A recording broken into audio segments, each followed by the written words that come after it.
After the decision to locate the capital in Washington, the Residence Act of 1790 was passed to enable the building of the capital in Washington. President Washington took a direct interest in the development of the capital, but it was Secretary of State Jefferson who was directly responsible for the initial implementation.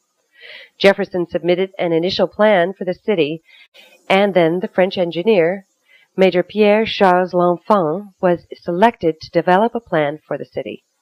He submitted the plan that exists to this day, a radial series of avenues on a grid system of the streets. Washington himself selected the exact location of the city along the banks of the Potomac.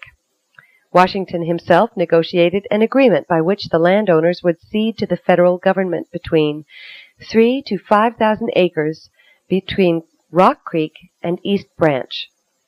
The government would allow the landowners to keep every other lot of land, the logic being that the increased value of the land in Washington would more than compensate the landowner for the land taken. Unfortunately, the start of construction in Washington, as it became known after a meeting of the commissioners responsible for building the Capitol, attended by Jefferson and Madison, got off to a slow start. The major impediment to the building was the means chosen to finance the building of the Capitol: land sales. Unfortunately, the land sales failed to bring in very much money. The first brought in little more than $2,000, and the two subsequent sales brought in little more.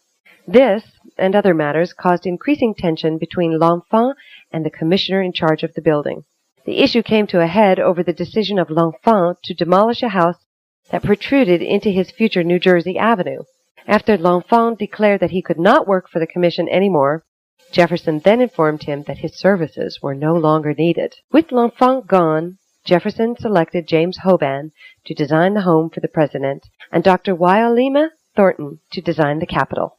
Finally, in 1796, Washington was forced to request from the Congress that it guarantee a loan for the purpose of building the public buildings in Washington, despite all of the difficulties, as well as continued attempts by Pennsylvania to maintain the U.S. Capitol in Philadelphia for as long as possible. In 1800, the seat of government moved to Washington. Ready or not, it became the U.S. Capitol.